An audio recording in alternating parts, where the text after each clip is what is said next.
outside today? Oh, it was great to be outside today. It was obviously the first time this spring we were able to get outside, and the guys, the D linemen were happy because they didn't have to wear their knee braces, so they were really excited for the opportunity to get outside and get out of the pads. What have you seen from your unit? What do you like about your unit so far through spring? I think it all starts like up front, like with our guys. It's like we're building relationships right now, and I like where we're at. But mostly it's just like being together, having physical mentality, and then really where you can see where the buy-in's at is like on our sharps and score. Like we're like when we go into a field goal block, these guys get together and they're running to the ball. It's that mentality of like, although right now this is for the kickers, we're putting in what we need to do, showing the intensity, the intent that we're going to be out there and do our part and get ready mentally. What is it that makes Josh? What's his potential? What gives him such a high ceiling? Oh, well, it's just everything about him in terms of like, one, he's a good person. So Josh is like, anytime you're around him, he's a big teddy bear. But like once you get on the field in a live football situation, he gets really, really like, he goes from nice Josh to mean Josh.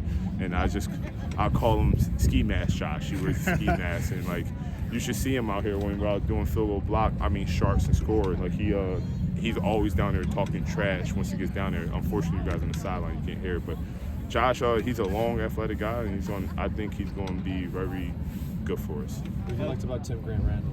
Tim Grant-Randall, just his leadership and his experience. Like once again, like he's one of those guys who like we all talk about in our room. It's like, hey, like be a role model for the young guys.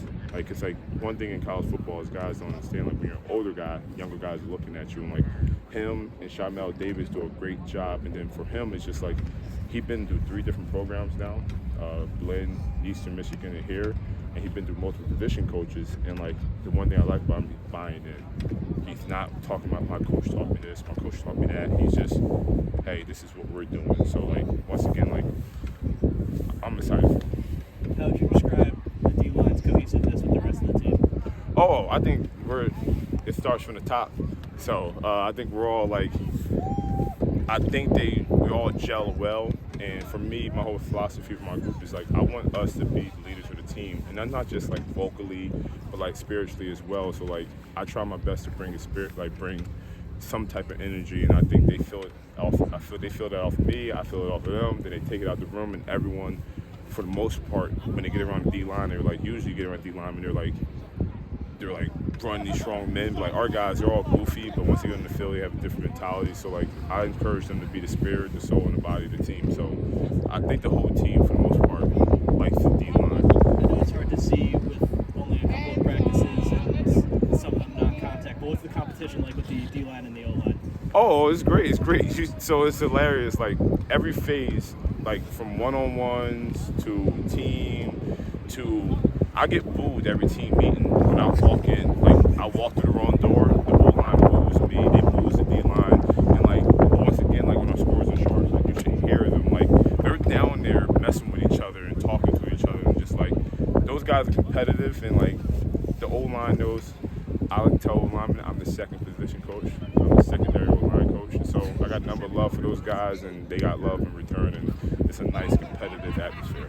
How do you like working with Coach Gillick and Coach Salzman? Oh, how I like working with him? Yeah. So, Coach Gillick previously, I worked with him for 3 years at UNH, and he was DC there, and I was the D-line coach there, so it was very familiar. So for me, it was like picking up where we left off. And Coach Salazar, that's my guy. We're 2 MAC guys. He came from Western Michigan, and like somewhere in his career, we had crossed over the same people. So for the most part, everyone on the staff, there's some type of connection between someone and someone else who like we're able to start a baseline of communication. So Coach Salazar is the funniest guy on the staff, hands down. Being at the back before, what do you see about this group that can help him win in the back in the future? That's a loaded question, just because like I don't know what other people brought back. And so like in a MAC, there's so much turnover. If a team does successful, you lose so many players, and then they probably bring in the new players. I don't keep up with anyone else's rosters, so like I know based on what I had before, I think we should be somewhere relatively good. I'm not saying great. I don't know what other teams are going to have. So like to answer that question, I would have to get out to MAC play, and then when we get to about week 4 of MAC play, and I got to see everyone else's D lines and everyone else play, I can give you a better answer on that. Thanks, Coach.